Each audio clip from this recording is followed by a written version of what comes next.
Assalamualaikum warahmatullahi wabarakatuh. Salam sejahtera. Sekali lagi kita jumpa dengan Pak Chu Bumi. Jadi pada kali ini Pak Chu akan cuba menghuraikan tentang bagaimana cara kita nak buat eksplorasi mineral. Atau dengan kata lain, macam mana kita nak menentukan di manakah adanya biji yang berekonomi untuk diguna pakai ataupun itu dilombong. Jadi sebenarnya kaedah yang diamalkan di Malaysia ataupun oleh Jabatan Mineral dan Geosains, atau pada masa dahulu kita panggil dia Jabatan Kaji Bumi, adalah dengan menggunakan persempalan sedimen sungai. Sedimen sungai ini adalah pasir, kelodak dan juga lumpur. Jadi pasir dan juga kelodak ini dikutip ataupun diambil pada setiap cabang sungai. Jadi kita bayangkanlah, kalau satu sungai adalah satu lembangan sungai, dia ada satu sungai utama dan kemudian ada cabang dia. Jadi setiap cabang yang ada itu akan disampel ataupun diambil sampel dia. Jadi bukan diambil sampel pasir sungai itu sahaja, tetapi juga diambil sampel mineral berat ataupun concentrate mineral berat dengan secara mendulang. Jadi ini adalah salah satu daripada kaedah yang diamalkan oleh Jabatan Mineral dan Geosains Malaysia. Jadi untuk mencari ataupun untuk melakukan eksplorasi pada satu kawasan yang luas. Pada satu kawasan yang luas bermakna, dengan kata lain, setiap sungai yang ada dan setiap cabang sungai yang ada mesti ada persempalan kimia dilakukan. Jadi kita bayangkanlah kalau sekiranya sungai itu besar dan kemudian mengandungi banyak cabang-cabangnya. Ada cabang yang dalam order sebagaimana yang Pak Chu ceritakan dulu. Dalam sungai ni ada order 1, 2, 3, 4, 5 dan seterusnya. Mana itu bergantung kepada saiz sungai itu sendiri. Jadi setiap sungai yang ada itu mesti ada persempalan, sebab kaedah ini adalah digunakan bagi menentukan bahawa setiap sedimen ataupun setiap sedimen pasir dan juga kelodak ini adalah berasal daripada kawasan atas dan kemudian dibawa oleh sungai, dan kemudian daripada situlah maka kita boleh menjangkakan kalau sekiranya kita melakukan persempalan. Jadi kalau sekiranya nilai itu tinggi, maknanya itu adalah berkaitan dengan lembangan sungai yang berkenaan. Jadi dalam satu-satu kawasan dalam sekitar, kalau di Malaysia ni kita biasanya menggunakan satu sheet peta ataupun satu helaian peta topografi, tetapi di dalam tu mengandungi sungai-sungai, cabang-cabang sungai dan sebagainya. Jadi persempalan yang dilakukan adalah merangkumi dalam sekitar 3,000 ataupun 4,000 sampel di dalam satu kawasan helaian peta. Jadi kita bayangkanlah betapa padatnya persempalan yang dilakukan dan betapa susahnya sebagai seorang geologis untuk sampai ke satu-satu tempat itu untuk melakukan persempalan. Cuma adalah menentukan di manakah terdapatnya hasil maksul bumi. Jadi dengan kata lain, apabila dilakukan persempalan kepada semua kawasan berkenaan, maka sampel-sampel berkenaan akan dibawa balik ke pejabat atau ke makmal dan kemudian diproses dan kemudian dianalisis atau secara kimia. Jadi penganalisis secara kimia ini merangkumi 18 unsur utama. Jadi 18 unsur utama ini sebagai contoh gold, copper, lead, zinc, dan ada Ag ataupun ada stannum, tungsten, uranium dan sebagainya. Jadi semua unsur yang ada dalam jadual perkalaan unsur itu, kecuali di dalam unsur-unsur rare earth element atau REE itu tidak ditentukan kandungannya. Tetapi yang selain daripada itu, elemen yang bersifat logam akan ditentukan dengan berbagai-bagai kaedah kimia. Jadi kaedah yang paling utama yang dipakai adalah menggunakan ICP, Induced Chloroplasma Spectrometer. Jadi dari situlah maka dia akan keluarkan semua elemen-elemen yang ada di dalam sampel berkenaan. Jadi kita bayangkanlah betapa banyaknya sampel yang dikutip, dan kemudian daripada situlah maka hasil daripada analisis kimia berkenaan maka dibuat perkiraan ataupun buat olahan data.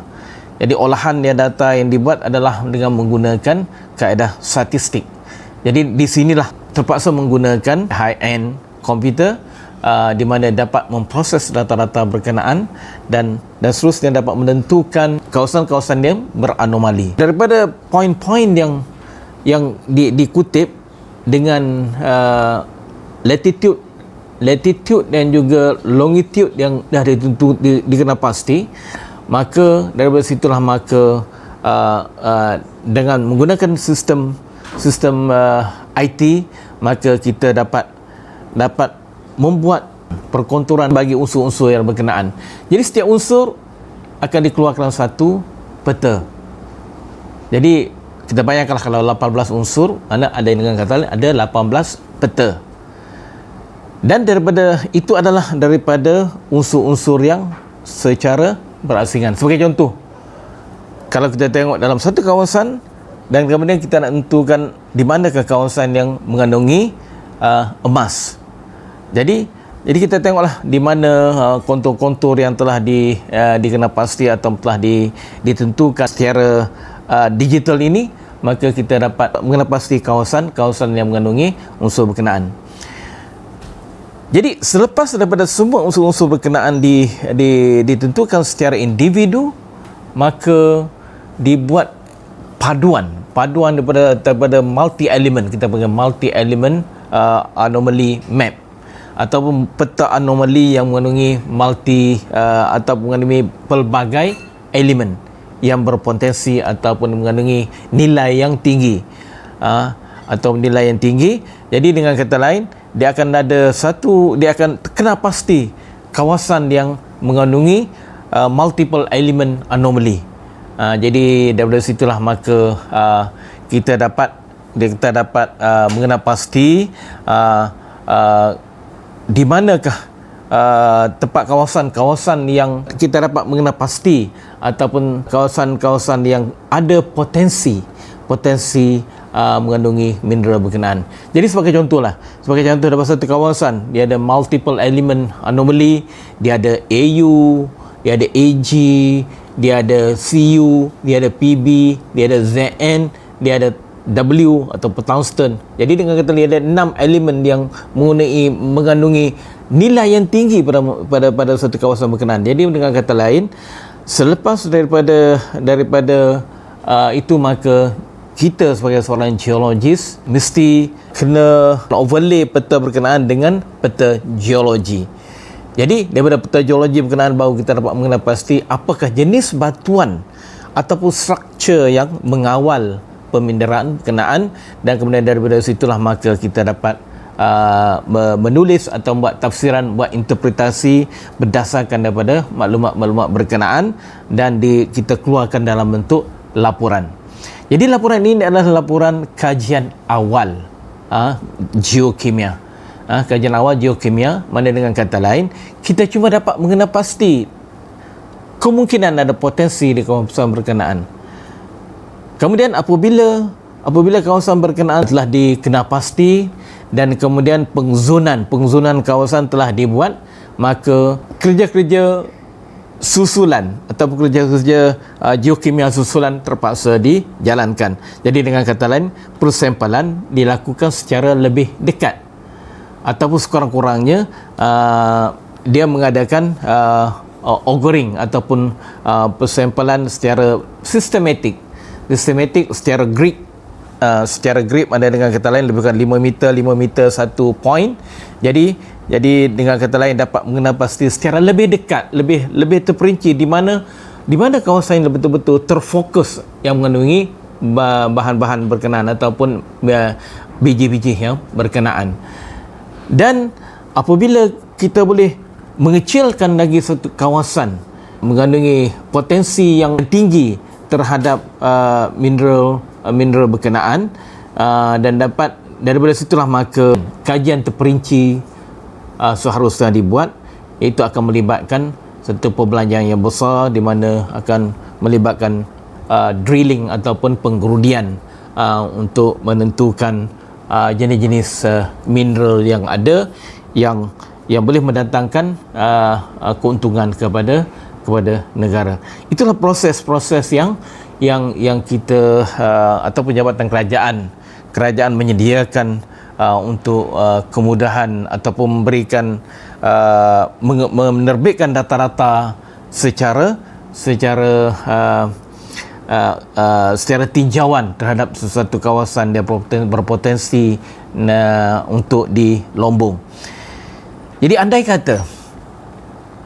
kata kawasan berkenaan mendapat minat daripada pelabur sebagai contoh, jadi pelabur akan datang dan kemudian akan fokus kepada kawasan berkenaan, dan mereka seharusnya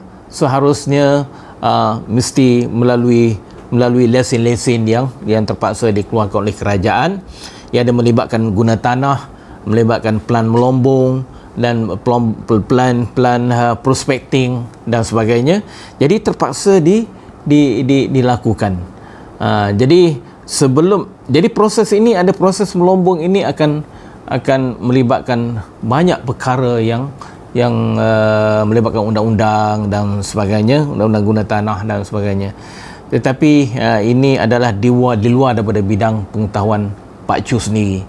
Pak Chu cuma kita sebagai seorang geologis, kita cuma dapat menentukan di mana kawasan yang berpotensi yang mengandungi biji yang boleh mendatangkan sumber ekonomi kepada negara, dan kemudian proses menggali ataupun mengeluarkan bahan-bahan berkenaan itu adalah di bawah bidang kuasa jurutera perlombongan. Jadi itulah dia punya bidang tugas yang berbeza-beza.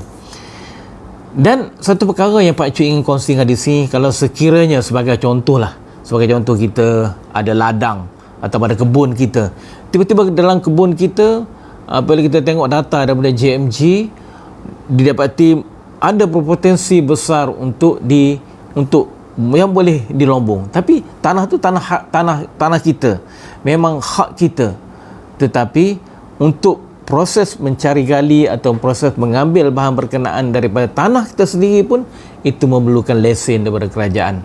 Sebab mengikut daripada kanun tanah negara, hak tanah kita adalah cuma 3 kaki sahaja daripada permukaan ke bawah, itu hak kita. Di bawah itu adalah milik kerajaan.